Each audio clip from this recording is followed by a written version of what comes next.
안녕하세요. 터지는 컨텐츠는 이렇게 만듭니다의 저자 박창선입니다.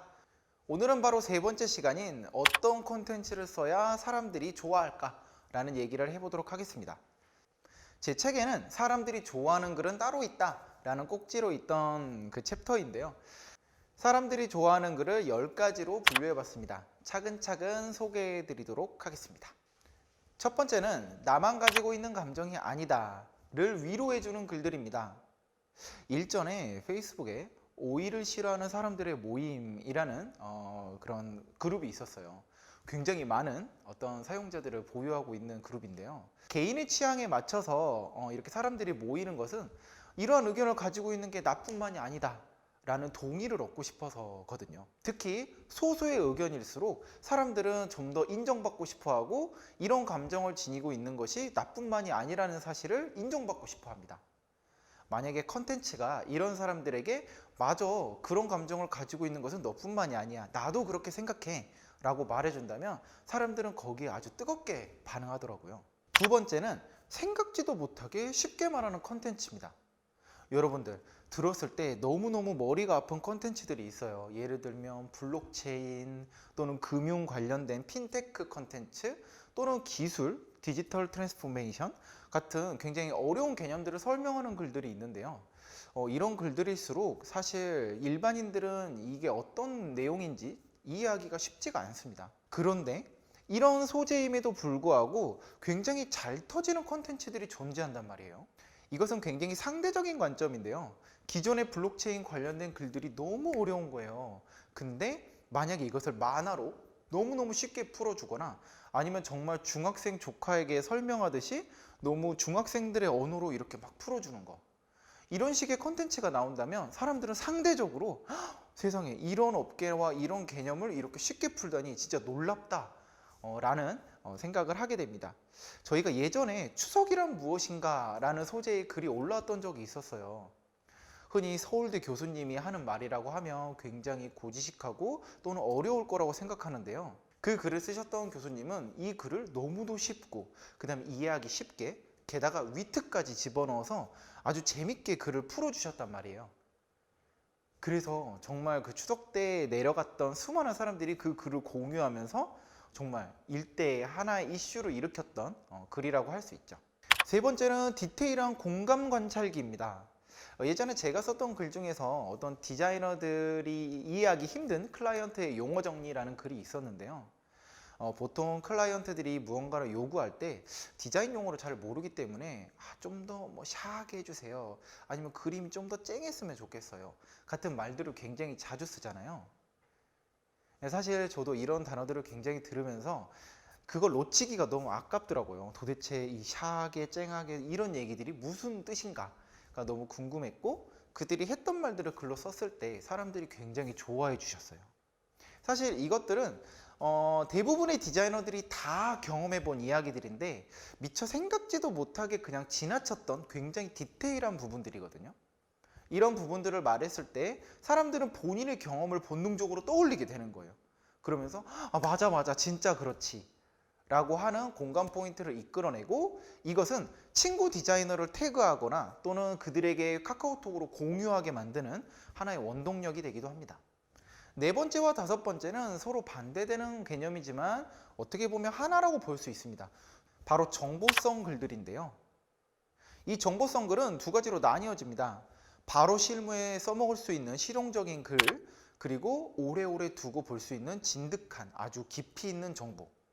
첫 번째 같은 경우는 예를 들어 제가 작업을 할 때 이런 글이 있었어요. 일러스트레이터에서 안 보여요 해결하는 법. 일러스트레이터라는 프로그램을 쓰다 보면은 무언가가 자꾸 안 보이거나 안 뜨는 경우들이 있는데 그런 케이스들을 전부 싹 모아놓은 컨텐츠였어요. 저는 지금까지도 무언가가 잘 안 보이곤 하면은 그 글을 다시 찾아보곤 하는데요. 이런 글들은 진짜 무언가가 작동이 안 될 때 바로 보고 그것을 고칠 수 있는 이런 정말 실용적인 글들이라서 나중에 저장해놓고 정말 두고두고 쓰는 경우들이 있습니다. 반면에 굉장히 깊이 있는 정보를 다루는 글들도 있습니다. 이런 글들은 그 자리에서 정독을 한다기보다는 페이스북이나 또는 나의 어떤 웹사이트에 저장해놓고 나중에 진득하게 읽어봐야지 하는 용도로 쓰이는 경우가 많습니다. 그리고 실제로 업무를 하면서 또는 자료를 찾아야 될 때 그런 어떤 콘텐츠들을 이용하는 경우가 많고, 또는 이것도 마찬가지로 동료나 또는 회사에서 비즈니스를 할 때 공유하는 경우들이 많아서 이것도 마찬가지로 공유와 트래픽을 장기적으로 만들어내는데 굉장히 유용하죠. 자, 여섯 번째는 진정성과 성찰이 있는 글입니다. 사실 이제 이런 것들은 에세이에 가까운데요. 비즈니스적으로는 우리의 실패기를 담는다던가, 또는 우리가 실수했던 부분에 대한 사과를 담는다던가, 이런 것들도 컨텐츠로 승화가 될 수 있습니다. 우리의 실패기를 담는다던가, 또는 무언가를 잘못했을 때 그것을 반성하고 또 더 좋은 방향으로 발전하겠다는 이런 컨텐츠로 만들어졌을 때 굉장히 진정성 있는 어떤 컨텐츠로 승화할 수 있죠. 사람들은 이런 진정성 있는 태도에 깊게 감동하고 또 이런 것들을 눈여겨보게 되는데요. 이런 글들은 공유를 부른다기보다는 하나의 글을 처음부터 끝까지 진지하게 읽으면서 체류 시간을 높이는 효과를 주기도 합니다. 자, 일곱 번째는 불만 있는 곳에 사이다를 쏴주는 한 방의 글인데요. 사실 이런 글들은 굉장히 공격적일 수도 있어요. 흔히 이제 어떤 정치권에 대한 비판이라던가, 아니면 어떤 정책 또는 부조리한 것들에 대한 시원한 어떤 이런 비판적인 태도의 글들이 있을 수 있겠는데요. 사실 이런 글들을 보면서 독자들은 카타르시스를 느낍니다. 사람들은 이러한 글을 그냥 지나치지 않습니다. 본인의 SNS 계정에 공유하면서 사람들과 함께 더 뜨겁게 논쟁을 벌이곤 하죠. 이런 글들은 찬성하는 사람이든 반대하는 사람이든 서로가 다 퍼가기 시작을 하면서 굉장히 널리 퍼지고 공유수를 높이는 역할을 하기도 합니다. 하지만 이런 콘텐츠는 확실히 뜨겁고 공격적이다 보니 추후에 이 선을 좀 잘 조정하지 못하면 오히려 역효과가 나는 경우들도 있습니다. 여덟 번째는 이 글을 읽었을 때 누군가가 생각나는 글이에요. 내 친구가 생각나거나 내 동료가 생각나거나 또는 내 상사가 생각나거나 하는 글들이죠. 이런 글들은 사실 동료들끼리 공유하면서 키득거리기도 하고, 또는 친구에게 이것 좀 봐봐 하면서 전달을 하거나 그 친구를 직접 태그하는 경우도 있습니다. 이런 글들의 특징은 제가 앞선 시간에 말했던 페르소나가 굉장히 명확하고, 그 다음에 그 사람에게 직접적으로 말하는 듯한 구어체로 이루어져 있다는 게 특징인데요. 흔히 이런 글들은 뭐뭐 했던 썰, 약간 이런 식으로 풀어지는 경우들이 굉장히 많습니다. 이런 글의 특징은 이례적으로 어떤 트래픽을 만들어낸 데 굉장히 유용하고, 또 사람들에게 직접적으로 퍼지기 시작을 하면서 어떻게 보면 개그적인 요소나 또는 약간 가벼운 문체를 가지고 있다는 게 특징입니다. 아홉 번째는 감동적인 글이에요. 이런 글들은 아까 말씀드렸던 그런 진정성 있는 글과 같이 에세이적인 성향을 좀 더 띠고 있는데, 약간 앞서 진정성 있는 글이 비즈니스와 연결될 수 있다라고 한다면, 이 아홉 번째 감동적인 글은 오히려 그 비즈니스를 다루고 있는 대표님의 이야기라든가, 이 우리가 비즈니스를 하면서 이거를 어떤 수혜를 입었던 사람들, 조금 더 개인적인 글에 포커스가 맞춰지는 경우가 많습니다. 확실히 사람들은 사람들의 이야기를 좋아하기 때문에 어떤 사람이 어떤 어려움을 겪고 그것을 극복해내는 과정이나, 또는 우리가 이런 시련을 딛고 결국 무언가를 완성했다라는 어떤 이런 메시지를 전달하기에 가장 적절하다고 할 수 있어요. 추후 이 컨텐츠는 글 자체만으로 공유되는 것을 넘어서 영상으로 바리에이션이 되거나 또는 웹툰이나 사진 등을 같이 엮어서 조금 더 고도화된 컨텐츠로 발전시킬 수 있다는 것이 특징이죠. 자, 마지막 열 번째는 바로 예상치 못한 조합입니다. 이것과 이것을 엮는다고? 라고 하는 지점인데요. 예를 들어 반려동물 이야기를 하면서 양자역학을 엮어내는 경우라던가, 또는 충치에 대한 이야기를 하면서 전세와 반전세에 대한 이야기를 한다던가, 뭔가 전혀 어울리지 않을 것 같은 조합인데 말을 하다 보니까 말이 되는 이런 경우에서 우리는 굉장히 신선함을 느낍니다. 이런 것을 우리는 종종 크리에이티브라고 얘기하기도 하는데, 이러한 글을 쓰시는 분들은 굉장히 박학다식한 경우들이 많아요.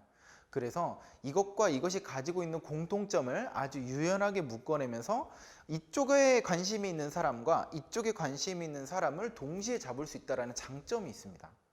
또 이 두 개를 합치면서 같은 업계에 있는 그런 업종의 컨텐츠와도 굉장히 차별화를 둘 수 있는데요. 특히 저같이 디자인을 하는 사람들은 사실 어떤 디자인적인 인사이트나 이런 것에 깊게 파고 들어가는 경향이 있는데, 가끔 디자인과 건축 이야기를 섞는다든가 또는 디자인과 정치의 이야기를 섞는다든가 이런 콘텐츠를 썼을 때 굉장히 소위 잘 터지는 경우들이 있었던 것 같습니다. 자, 이렇게 간략하게 저희가 10가지로 사람들이 좋아하는 글들에 대해서 한번 정리를 해봤는데요. 이 10가지의 글은 굉장히 하나의 공통점이 있습니다. 바로 글 자체의 화려함이나 가독성, 문법적인 특징 이런 것보다는 결국 어떤 소재를 누구에게 전달하느냐에 포커스를 맞춘다는 건데요. 사실 문법적으로 완벽하지 않아도 또는 글이 약간 투박하고 약간 정신없어도 우리가 어떤 소재를 되게 재미있게 풀어내고 그걸 듣는 사람이 명확하다면 그 사람은 그 글을 사랑해 줄 것이고 결국 자신이 사랑한 컨텐츠를 널리 퍼뜨리고 싶어 한다라는 이 전제로 우리는 컨텐츠를 제작해야 할 것 같습니다.